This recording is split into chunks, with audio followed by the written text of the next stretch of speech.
Hello everyone, I hope you guys are doing just fine. So during this ongoing pandemic, I have tried so many new things to keep myself busy. And while I was about to run out of ideas, I thought why not take up some interesting subjects which we all have heard about but don't have a clear insight into it. So I'm gonna take some random topics and share my insights with you all. This is my first time giving a video lecture, so bear with me.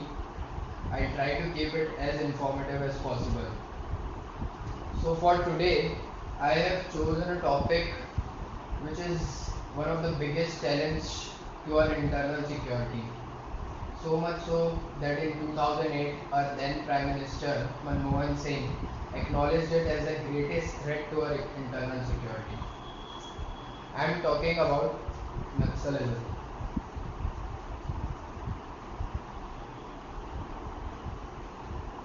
Now, I come from Chhattisgarh, and Chhattisgarh is one of the most affected states. So it becomes rather important for us to know how this all started, what were the causes, which are the affected areas, and what are the possible solutions to eliminate this. So before starting, I'll give you three names to remember. They were the key leaders at the start of this movement. Charu Mazumdar,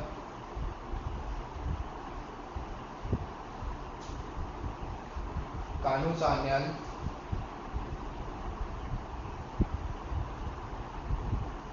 and Jangal Sandhar.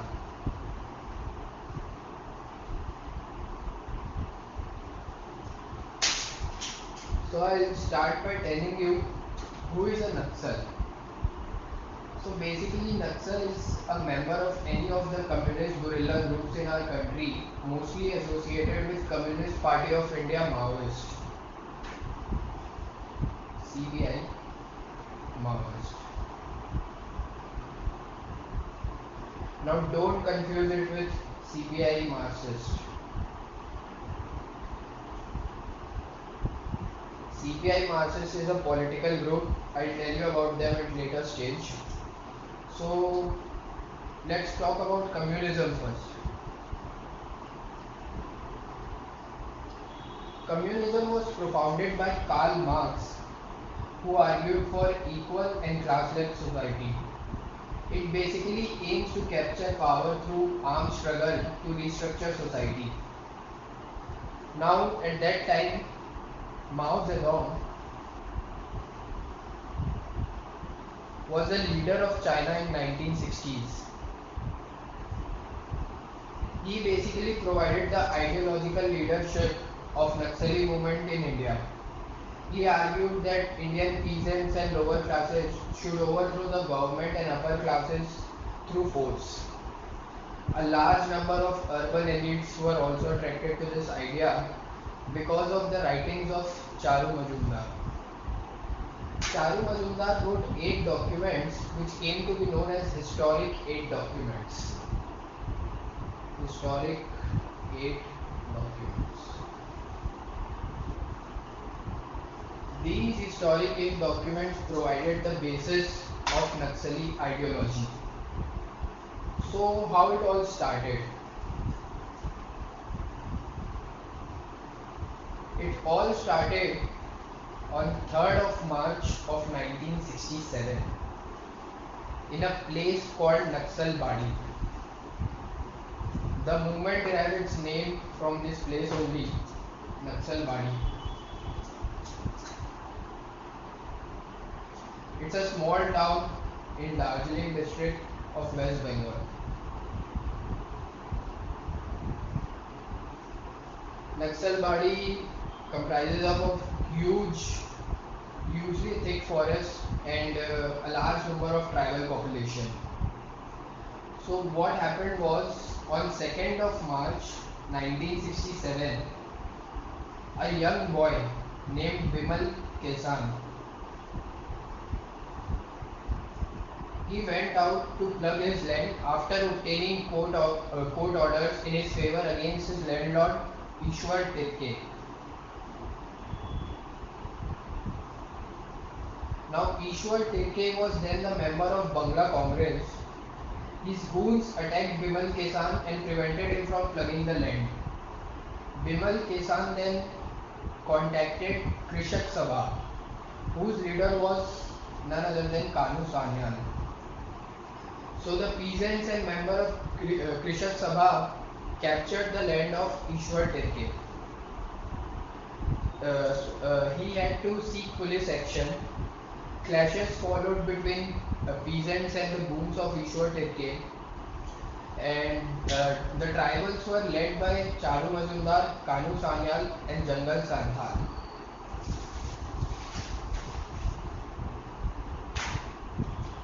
They basically tried to recapture all the lands from landlords. Within 2 months, this movement spread all over West Bengal and also to parts of Bihar, Uttar Pradesh, West Odisha, Andhra Pradesh, Tamil Nadu, Kerala, and some parts of Jammu and Kashmir also. So these extremist movement came to be known as Naxali movement, and the perpetrators came to be known as Naxalites to be specific. So Charu Majumdar declared an annihilation line. I tell you, Majumdar declared an annihilation line.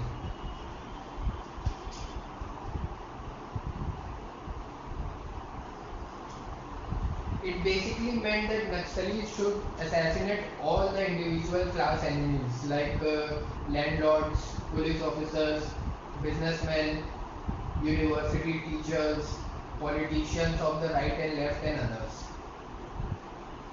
So how did they work? On 22nd of March of 1969, they formed a party which came to be known as Communist Party of India, Marxist Leninist. The two parties, CPI Marxist and CPI Maoist, split from this only. So there was a leader named as Jyoti Basu. He was against the use of force to capture power. So he basically split the party and he formed CPI Marxist, which is till now one of the national parties of India. Before the BJP came into existence, CPI Marxist garnered the second highest number of votes in our country. It is still one of the biggest party. You must have heard of Sitaram Yechuri. He is one of the leaders of CPI Marxist. They were against use of force to capture power, and they basically followed the political structure of our country. Now what led to the split up? On July of 1971, Government of India started an operation known as Operation Steeplechase.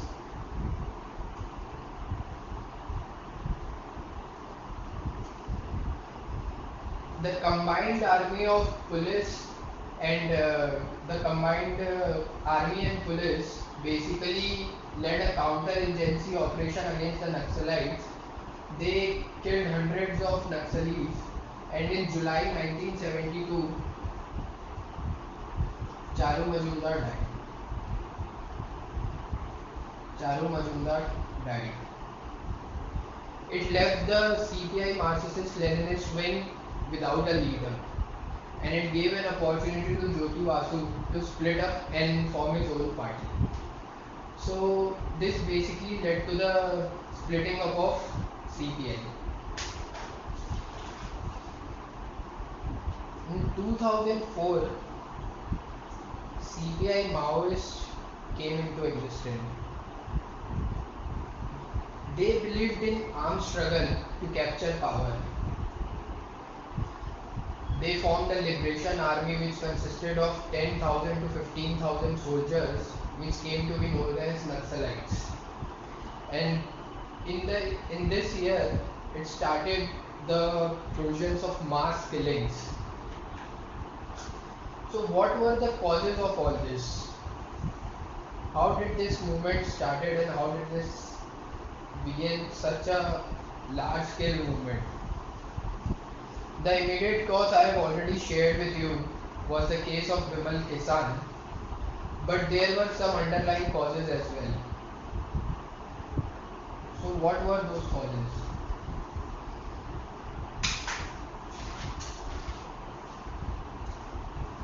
The biggest cause I would say would be the failure to implement 5th and 6th schedule of our constitution. There are basically 12 schedules in our constitution, in which 5th and 6th schedule deals with the tribal areas. They basically designate scheduled areas in our country which have more than 50% of tribal populations. 5th schedule deals with areas of 9 states in our country, and 6th schedule deals with areas of Assam, Tripura, Mizoram and Meghalaya. So they basically provided a guarantee to the indigenous people of these areas to the right to their own land. They also provided protection of cultural distinctiveness of the tribal people. They also provided protection from economic disadvantages. And these schedules basically led to the formation of tribal advisory council. They provided autonomy to these people, but all of these were in paper. The government failed to implement these schedules in these areas, which is one of the greatest cause of rise of this movement. The second cause would be the curse of mineral. It's a great saying, the curse of mineral. Now 58 to 60% of the minerals of our country are concentrated on the affected areas. That's why these movements are most intense in areas which are targeted for industrial development. Now 5th and 6th schedule provided right to their own land to these people, but the government of our country would provide these lands to mining corporations, various industries, and they would basically exploit the minerals present there. So they were the tribals were basically deprived of their own land because of the curse of minerals. These areas are very rich in natural resources. I'll tell you a curious case. A very famous Supreme Court judgment, which was known as Samutha judgment. Samutha judgment of 1997. Supreme Court ruled that 5th schedule enjoined governors to bar sale of tribal lands to mining corporations and entities which are not government owned. This judgment got great opposition from the Ministry of Mines and also from Andhra Pradesh government, and there were many appeals to repeal this judgment. So basically what the government did was they provided the governors an unfettered authority to give these lands to the government so that they can sell to the non-tribal people. So it was a huge failure of balance of power, and it jeopardized the autonomy of the tribal people. Now there were many other causes as well.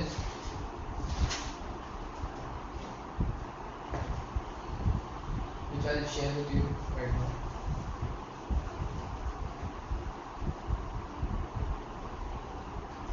Some other causes were agrarian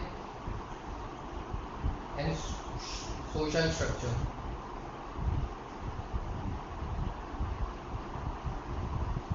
This basically means the pattern of land holding, the exploitation carried out by landlords, and the social structure would include the practice of untouchability, the exclusion of tribal people from social services, etc.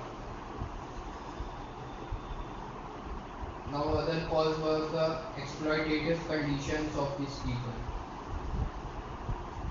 They were basically provided with low wages and large number of working hours and bondage labor, humiliating treatment, and the other cause would be human development deficits. Human development deficits include poverty. Now these people form the poorest section of our society.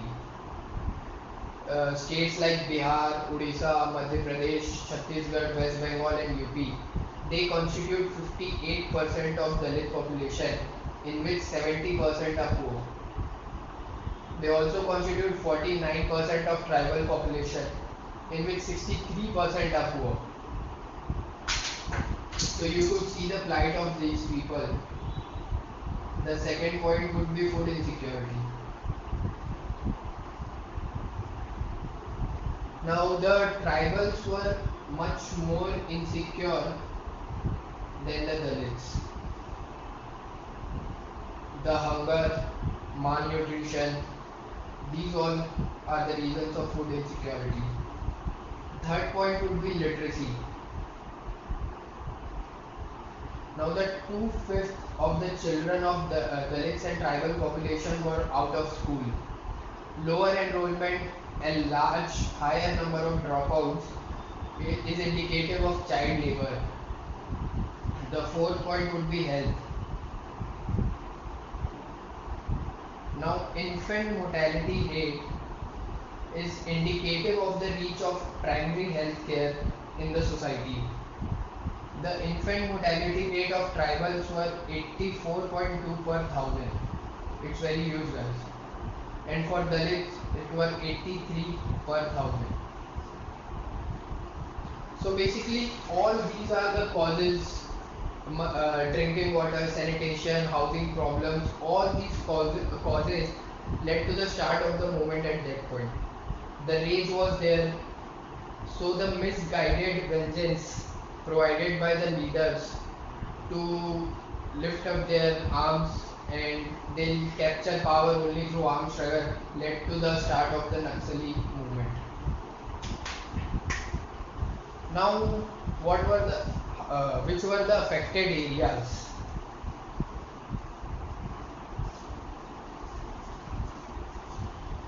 Basically, in current status, 12 states are still affected by these movements. These movements are prevalent in more than 12 states up till now.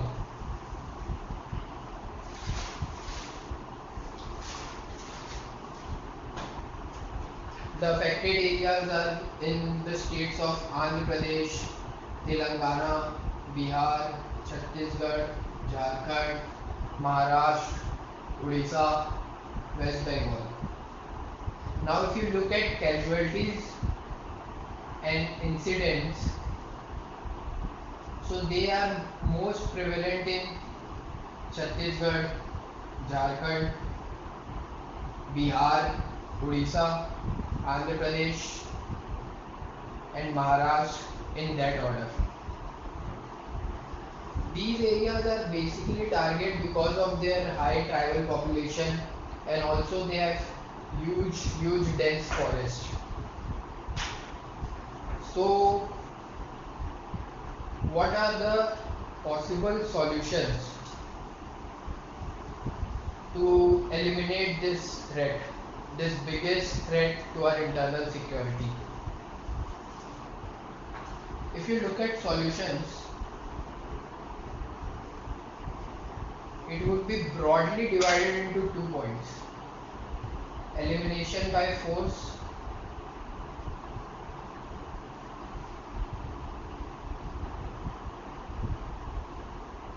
and dialogue. Now, if you talk about elimination by force, the government of India at that time when the movement started, they took this movement very lightly. They thought that they could suppress this movement at any time with the use of the force. But they were not aware about the huge support these Naxalis were getting from the villagers.